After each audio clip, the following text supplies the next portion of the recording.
This is episode 88. Let's begin.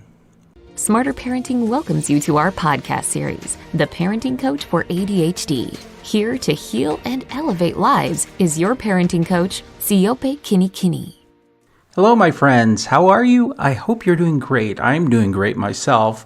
And today we are going to be answering the question about how you deal with frustrating situations. When you're observing your child and they misbehave, what are some ways that you can deal with that without reacting or yelling or screaming? That tends to be the default for a lot of parents when they see something happening with their child and their child misbehaves, that they become emotionally engaged in that, and then they start in at either asking questions or pointing or yelling or screaming. So what we're going to do is give you a very specific skill, and it's a simple skill that you can use, and you can use it immediately. And we're going to discuss how powerful this can be during this podcast. I received information from a mother that I've been working with, and she is a single mother. She has a teenager who is highly difficult for her. She struggles with him. He is not very cooperative. He's quiet, rebellious in his own private, quiet way. And yet when she doesn't get a response out of him, she begins to yell and scream, and she wants a reaction out of him. I discussed with her what is actually happening in this scenario. And what is actually happening is they have taken on some very specific roles in their family. Mom will react in a certain way, the child will react in his way, and they have become accustomed to this dance where the boy doesn't respond and where he's non-reactive, almost ignoring to a point, and it irritates mom to where she's yelling, and then the boy continues to ignore, and then she is screaming, and then he ignores, and so it just continues on until mom is tired and storms off. And in our discussion about this, I like to call it the tango that's usually happening with children who engage with parents this way.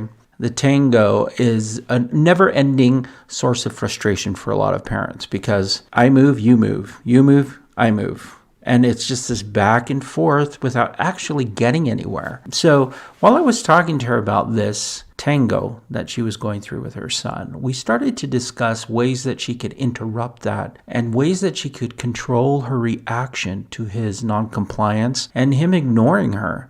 Now, I'll be honest with you, if my child was doing that to me, it is annoying. That is super irritating when you feel like they should be responding to you and they are completely ignoring you. And if that consistently happens, of course, it's going to grate on my nerves. I'm sure it grates on her nerves, to where we start to act out and we become more reactive rather than proactive in our approach with the children. So we explored it. We started talking about it. She wanted to know, in what way can I stop this? In what way can I step away from this and not react that way and react the way that I want to without becoming upset? Now, this is not uncommon. In fact, a lot of parents go through the tango with their children. It's a very common thing that happens. And so I started to discuss with her where she's coming from and being able to take a breath and relax a bit before she begins the engagement with her son. The ultimate goal is for her to be able to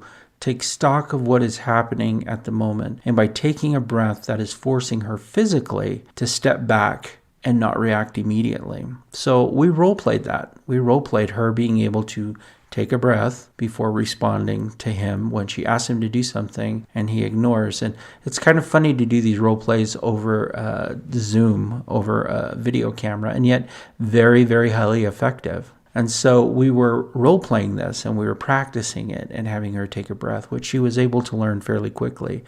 And I started to up the ante a little bit during our role play to help her really get a feel for what it's going to be like when it really happens. Now remember, role playing is a piece that we integrate for parents and for children in learning new skills so they can be prepared for when the event actually happens. So with this mom, I started to up the ante. My goal was to get her to the point where she feels like what we are role playing is real. is absolutely real and that she can take stock in what she's doing and she can react the way that we've been practicing. It's one thing to practice something over and over and over again, but until you really feel like it's a real event, that's when the real power comes, when you are role-playing. So we practiced it. She was able to take a breath. And then she's like, okay, I've taken a breath, but now what? He's still ignoring me. And so I reintroduced to her a skill that we had been using with the other skills that she has learned on Smarter Parenting. I taught her how to use observe and describe while we were working on correcting behaviors. But I said, now let's just take this skill. It's a very simple skill, and we are going to apply it in this situation. She didn't get it at first, and I get it. A lot of parents are like, wait a minute, what? Is it really this simple? And in some ways, it actually is, once you know exactly how to respond and what to do. So we talked about observe and describe. If you are unfamiliar with the skill, let me tell you a little bit about it. Observe and describe is really simple. What you're going to do is you're going to observe a behavior, and then you're going to describe the behavior. And you're going to do so without any judgments. So it's as if you're taking a picture of the behavior or taking a film of the behavior,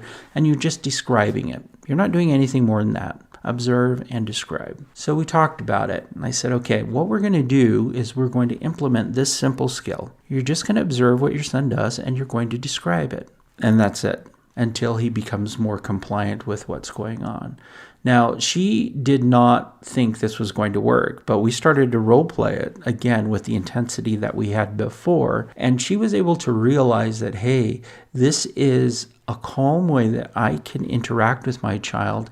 And this is a way that I can engage with him without losing my sense of control and without becoming angry, but actually being in a good state of mind. Now, you may be wondering, why would we use observe and describe when we are dealing with a negative behavior?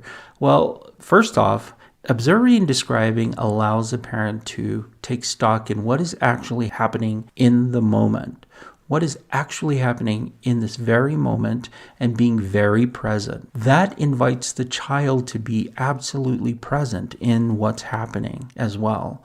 It also gives the child this sense of, hey, I'm being observed right now, and everything that they are doing is coming to the forefront. Everything that they are doing is now being, whether or not it is conscious or not for a child, it is being brought to the forefront of exactly what they are doing. And that can be beneficial in a lot of ways, because a lot of times children engage and interact, but they're unaware exactly of what they're doing or what it looks like they are doing. So I practiced this. We role played it multiple times. Her being able to use descriptive words without becoming angry or using judgmental words. Again, it's just describing. You have to almost pretend that you are seeing something at a museum and you're just describing it. So you're taking a step back, you're taking a breath, and you're looking at it, and you're saying, okay, what I see is boom, what I see is boom.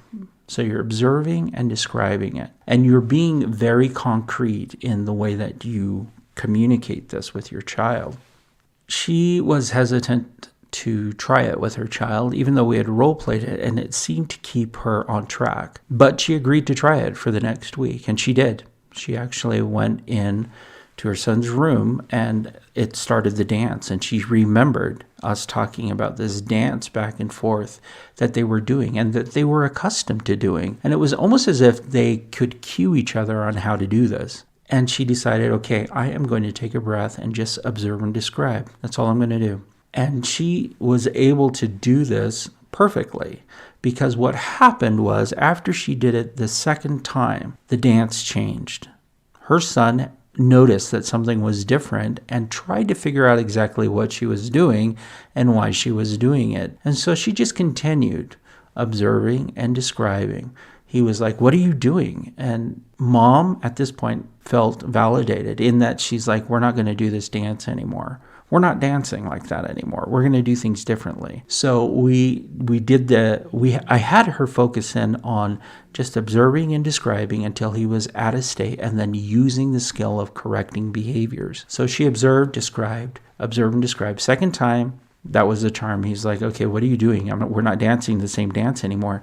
Mom changed everything. Mom changed the dance. It was no longer a dance, but it was more of her leading into how to correct the negative behaviors that she was noticing with her son. Super, super powerful. A lot of people question whether or not simple things like that can make a difference. And I would beg to say that everything that is meaningful or powerful can be broken down into simple steps, can be broken down into ways that we can use them. And it's in breaking things down and simplifying them that actually allow us to recognize the power behind them. So observe and describe sounds so easy to do, right? It sounds so easy to do. And yet it's something that a lot of parents forget to do or they don't do. The observe and describe brings everyone into the present. It makes everything obvious to the child of what they're doing. It also keeps a parent grounded if they're able to do it correctly. Her biggest fear was that she would lose control and become angry and upset while working through this, and that they would start to dance again. Parents have to make a conscious decision to not become upset when their child is behaving a certain way.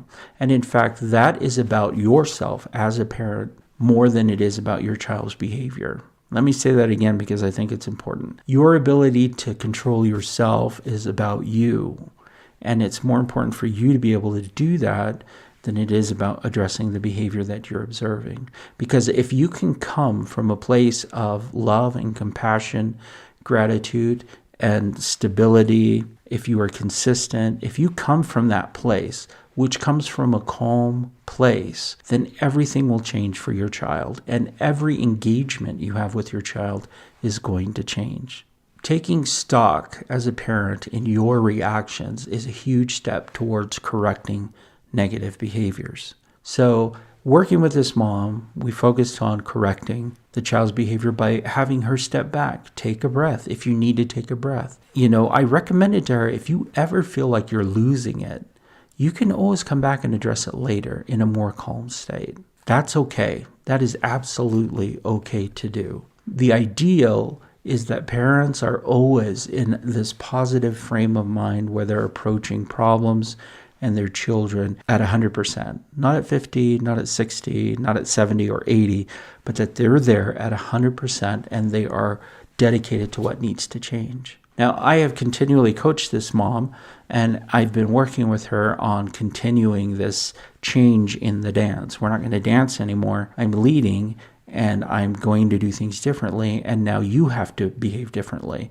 The dance is an interesting concept when you think about it, because in order to dance with someone, you have to have some type of communication where it's nonverbal, right? Dancing with somebody requires you to pay attention and to be aware of what's happening, to be in tune with each other. And by mom being able to switch it up in her sphere, her son had to switch it up in his sphere. And now they were doing it together. Let me tell you how this all transpired with this mom. She used observe and describe to describe the behaviors. Specifically, you are looking outside the window. She would just describe it. You are looking outside the window right now. I'm observing that you are, sitting with your shoulders slouched. I'm observing that you are avoiding my eye contact. Okay, so she's giving these statements to her child, and her son then takes in that information and he's making sense of the information and then making a choice on how he's going to respond to that information. And by her being able to observe and describe his behaviors, he was able to realize and recognize, like there is in a dance, where she's at and where to meet her. So when she had mentioned you're looking out the window, he would turn and face her and say, okay, I'm not looking at the window anymore. Okay, great. And then there was a praise statement in there. Thank you for not looking out the window. And then she would ask a question, and then he would ignore again, and then she would describe his behavior, and he'd have to make a choice in between there. And then the dance changed because mom was changing the steps to the dance. And it's so powerful when you think about how parents can actually do this with a very simple skill like observe and describe. Observe and describe skill is available on the Smarter Parenting website, and you can watch it. It's a video lesson, and It explains how to use this skill and the power behind using this skill. I highly recommend you jump over there and check it out because this is a skill you can do anytime. Now, I'm going to tell you the power of being able to use this in everyday life, not only with your child, but with another person, with a spouse, a coworker, whoever it may be. If you want to improve your communication with them, you can use the skill of observe and describe. Just by observing and describing, a lot of what people do is not conscious to them. And when you bring it to the forefront and you make them aware of it, then they have a decision to make. And they can alter it and change it, or they can ask questions about it and engage. Now, let me give you an example of what this is like for an adult. I remember when I first started working in this field, and I had a supervisor that I was working with, and, we had kind of good communication. And I say kind of good because we had disagreements on the approach, on how we would do things. And I wanted to do things my way. He wanted to do things his way. So we had to come to a collaboration on how to get the work done. Both ways would have been effective, but for me, in the way to get my work done, I felt it was faster for me to approach it in a different way. And that comes from my experience with ADHD. I have found through my experience with ADHD that I have to tailor things based on the way that I can make them work and make them happen. And he had a very structured way of doing it in his own way that didn't match my strengths or my abilities. So in our communication with each other, we started to talk about these things and about the differences that we were feeling about our relationship as a boss and as an employee. Because in the environment that I was in, we wanted everyone to get along, and we wanted a good environment where there's positivity and feedback and great rapport with everyone we're working with. In our discussion, he started to use observe and describe with me. And I was not conscious that I would flip through my folders during our conversation. In fact, I didn't realize I was doing that, right? But once he observed and described that from me, I was able to take stock and say, okay, I am doing this behavior. Do I want to continue doing this behavior, or should I respond in a different way? So I chose to respond in a different way. And he continued, I'm observing that you are not making eye contact with me when I ask you a difficult question. And that also brought something to the forefront, because in my mind, I was like not even cognizant that I was doing that. And so I altered some of my behavior based on the feedback, on the observations and the descriptions that he was giving me during our discussion. And then I started to pick it up too, and I started to use it with him. And I will tell you, my relationship with that supervisor ended up being probably the best relationship I had while I was working there. We were able to overcome our differences. And it was no longer two people trying to dance different dances with each other. It was almost as if we were working together to make things happen and make things work really, really well. We maintain contact till this day. We're still friends. And I remember that it was this skill that made the difference in my life and in my approach with people who, there may be a block in the communication, or where we may feel stuck, where I feel like, hey, I don't know what to do or how to respond to this. This is something you can absolutely do. Take a breath, observe and describe what you're seeing, and then let the assessment happen with the other person and with yourself. Do some assessing of what's going on and in what way can we change the dance to where the dance is mutually beneficial and it's working for everybody involved. Right? It was a super powerful lesson for me to learn to observe and describe. I'm so grateful for the opportunity that I had to learn it from him. I didn't realize he was doing it initially. In fact, he would just do it during our conversations. And then as we continually progressed and our friendship grew, he told me what he was doing. And I was like, oh my goodness, I know observe and describe. Why didn't I pick it up? And it's largely because we're not cognizant until we make things cognizant. We're just unaware sometimes of the things that are happening. So he described to me, hey, I was using observe and describe, just describing what I was seeing. No judgment, I wasn't making any type of judgment or anything, but just observing your behavior and describing it to you. And then you had a choice. You had a choice of where you could go with that. And then we continually built our friendship. The important part of using observe and describe is being sure that you are leaving all judgments out of it. So when you're observing, describing, if the mom I was working with, if she were to say, hey, you're looking out the window and you're ignoring me because you hate my guts, that's a judgment call, right? Instead of just describing what he's doing. Right now, you are looking outside the window. Very simple. It doesn't have to be long. It doesn't have to be huge, but just describe what you see. Remember, you're witnessing this, describing it, bringing it to the forefront so the child can be in the present and you can be in the present, and then you can make choices about where to take things. Take some time. Take some time to use it. I would highly suggest you use it with somebody in your life. You can use it with your child or with your spouse or with your partner or whoever it may be, but use observe and describe and see how it helps to develop your relationship with each other and actually make each other more aware of each other, like on a deeper level. Try it out. Try it out. It's actually fantastic. So the mom that I've been working with, we continue to talk about observe and describe as an integral part of her being able to build communication with her child. And I'm super excited for the future for her. This all happened because she signed up for individual coaching. So if you are wondering how to take the parenting skills we use from the Teaching Family model, which is on the Smarter Parenting website, sign up for coaching, because we can make this laser direct based on what's happening with you and your family and implement these skills in a way that it will work for you, save you time, save you energy, and actually increase the bonds of friendship and of love between you and your family. I'm super grateful for all the opportunities I have to share this message with you. Believe it or not, being able to share something this valuable with people for free through this podcast is a dream come true, because really, we're here to help as many families and as many children as possible. And we can do that with simple skills like observe and describe. It's much deeper than what it sounds like. It's the top of the iceberg, but there's just so much more underneath it.